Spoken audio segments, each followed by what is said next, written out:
پچھلے سال پاکستان FATF کی گرے لسٹ سے باہر نکل آیا، اس کا کریڈٹ کس کو دیں گے؟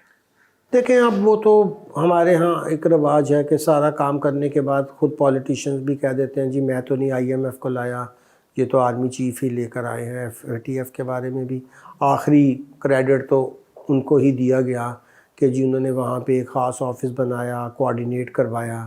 تو یہ بات کسی حد تک میں جانتا ہوں کیونکہ اس کام میں ہم بھی کافی جو تھے ہم نے مدد کی کہ اگرچہ ہم نے جو سول ادارے تھے اس کے اندر اچھے لوگ بھی لگائے مگر کیپیسٹیز کے وہاں سیریس ایشوز تھے، اور پھر ان کی مدد بھی شامل تھی کافی حد تک، مگر پورا کریڈٹ ان کو نہیں دیا جا سکتا۔ اس میں ہماری حکومت نے بھی، خود عمران خان کی اس وقت حکومت نے بھی کافی اس میں اچھا رول پلے کیا۔ سی پیک کا مستقبل کیا ہے اور اس کے ثمرات ہمیں کب تک ملنے شروع ہو جائیں گے؟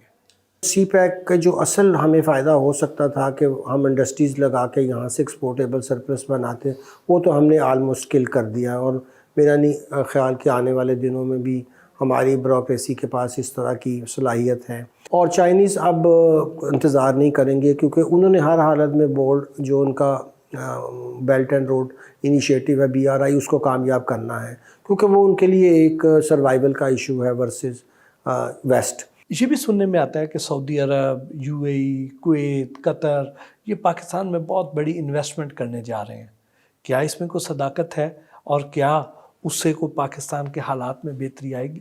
میرا نہیں خیال کہ وہ اس طرز پہ جس پہ یہ چاہ رہے ہیں وہ آسانی سے آئیں گے۔ پھر یہاں لیبر کے پرابلم ہیں، ان کو بہت سے اور مسائل کا سامنا ہے۔ اس کے بعد صرف ان کی دلچسپی ایک اور پروجیکٹ میں ہے جسے ہماری منرل ویلتھ بہت ہے، اور اس میں یہ خیال تھا کہ ہم 25% جو گورنمنٹ کا اپنا حصہ ریکارڈک میں وہ بیچ دیں گے سعودیز کو، مگر میری اطلاع کے مطابق تو ابھی تک انہوں نے خاص دلچسپی کا اظہار، ہاں وہ انٹرسٹڈ ضرور ہیں مگر وہ اپنی ٹرمز پر آئیں گے۔ اب دوسرا سوال کا حصہ ہمیں کوئی فائدہ اس لیے نہیں ہوگا کہ وہ ریپیٹریشن پھر شروع ہو جائے گی ان کے پروفٹ کی اور کیپٹل کی، تو پھر ہمارے لیے ایک وہی مسئلہ آ جائے گا۔ امریکہ اور چین کا اکانومی ماڈل ہے کیا جس سے انہوں نے اتنی ترقی کی؟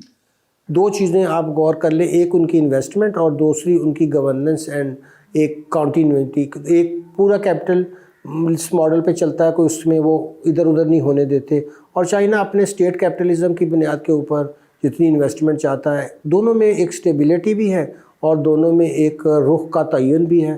بنگلہ دیش ہمارے سے ہی علیحدہ ہو کے آج ہمارے سے بہت آگے نکل گیا ہے، انہوں نے کون سا ماڈل اپنایا جس کی وجہ سے وہ اتنا آگے نکل گئے؟ بنگلہ دیش میں کبھی بھی 8-9% سے زیادہ ٹیکس اکٹھا نہیں ہوا GDP کا، مگر ان کو ضرورت نہیں ہے، ان کی ایکسپورٹ اتنی زیادہ ہے، وہ وہاں سے پیسہ آپ نے انکم ہی ارن کرنی ہے، لوگوں کی جیب سے نکالیں یا ایکسپورٹ کر کے کر لیں، تو انہوں نے اپنا سارا زور ایکسپورٹ پہ رکھا، اسی لیے ایکسپورٹ اور انویسٹمنٹ کی وجہ سے وہ آگے نکل گئے۔ ایران اتنی پابندیوں کا شکار ملک ہے لیکن اس کے باوجود وہ اپنے عوام کو بھی سہولتیں دے رہا ہے اور ترقی بھی کر رہا ہے، وہ کیسے کر رہا ہے؟ دیکھیں ایک تو جو بھی نظام انہوں نے اپنایا اس میں انہوں نے مسلسل الیکشن کروایا، آپ نے کبھی دیکھا 10 سال کی جو جنگ بھی ہوئی عراق کے ساتھ اس میں بھی وہ الیکشن کرواتے رہے، جو بھی انہوں نے کہا نظام ہے۔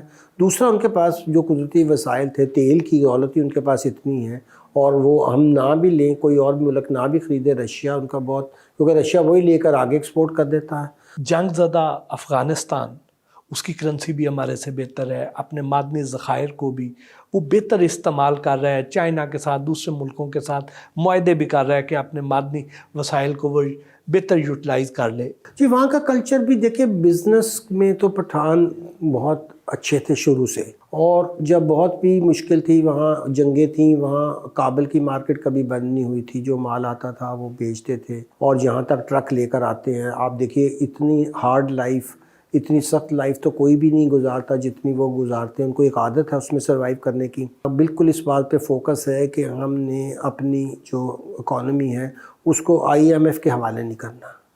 انٹرنیشنل اکنامک اسٹیبلشمنٹ کس طرح دوسرے ممالک کو اپنا غلام بنا کے رکھتی ہے اور پاکستان جو ہے اپنے معاشی فیصلوں میں کس حد تک آزاد ہے؟ یہ IMF ہمیں پتہ ہے کہ جب امریکہ بہادر چاہتا ہے تو ویور دیتے ہیں، نہیں چاہتا تو نہیں دیتے ہیں۔ اگر آپ کے تعلقات اچھے ہیں تو آپ کو پیسے کنڈیشنز پوری کیے بغیر بھی مل جاتے ہیں۔ تو ہمارے فیصلے تو انڈیپینڈنٹ رہے نہیں۔ 58 میں جب ہم ایوب کے زمانے سے ہی سیٹوں سینٹوں میں گھستے چلے گئے، ہم نے ایک کیمپ کا انتخاب کر لیا۔ شروع میں ہمیں اس کے کچھ فائدے ہوئے، مگر لانگ ٹرم ہمیں نقصانات ہی ہوئے. اب ہماری پالیسیوں میں IMF کا اتنا عمل دخل ہے کہ ان کی مرضی کے بغیر ہم بجٹ نہیں بنا پاتے.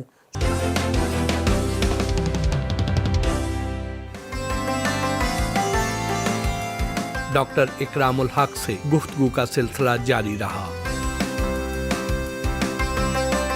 آپ نے ایک بار بہت بڑی کوئی ٹیکس چوری پکڑی تھی جس پہ آپ کو ہائیسٹ ایوارڈ بھی ملا تھا FBR کی طرف سے، وہ کیا قصہ تھا؟ جی وہ یوں ہوا کہ میں نے دیکھا کہ ٹیکسٹائل کے جو بڑے بڑے یونٹس تھے انہوں نے ایک مشینری منگوائی اور وہ بہت اوور انوائس تھی.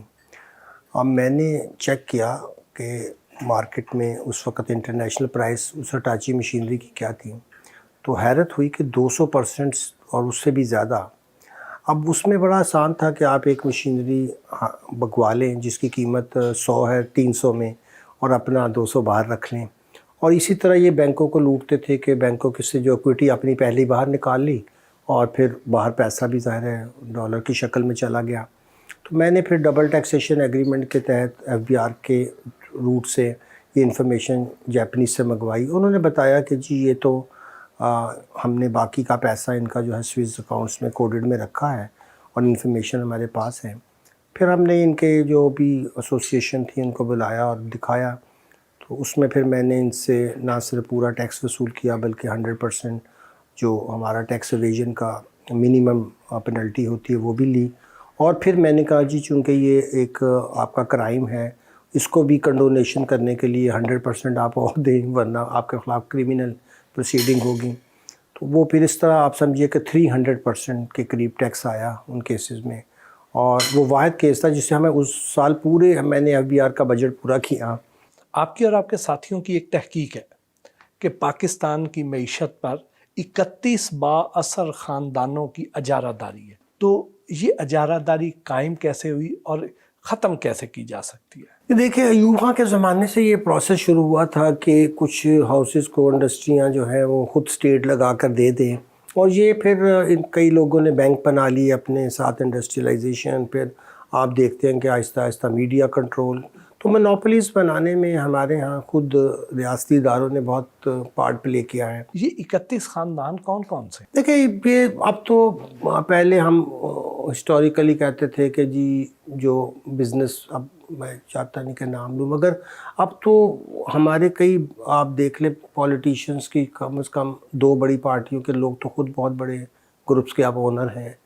تو نیچے پھر ان کے اور بھی لوگ جن کو بینکس دے دیے. ان دنوں ایک طرف ہم دیکھتے ہیں کہ ملک کی معاشی حالت بہت خراب ہے، اور دوسری طرف جو سٹاک ایکسچینج ہے وہ پاکستان کی تاریخ میں پہلی بار 60,000 کی سطح بھی عبور کر جاتی ہے.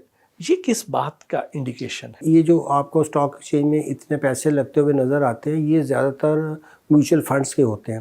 میوچل فنڈز کیا کرتے ہیں کہ وہ کچھ نہ کریں گورنمنٹ سیکیورٹیز ہی وہاں بائی کرنا شروع کر دیتے ہیں اور مکس کر لیتے ہیں. کچھ اچھے جو کمپنیز ہیں ان کے شیئرز لے لیے جن کا ڈیویڈنڈ اچھا ہے، اور وہ پیسہ پھر ظاہر ہے کہ آپ کو اور کچھ نہیں گورنمنٹ کا 20-22% تو آ ہی رہا ہوتا ہے. تو سارے لوگ پھر اپنا پیسہ جو آئیڈیل پڑا ہوتا ہے وہ لگانے کی کوشش کرتے ہیں.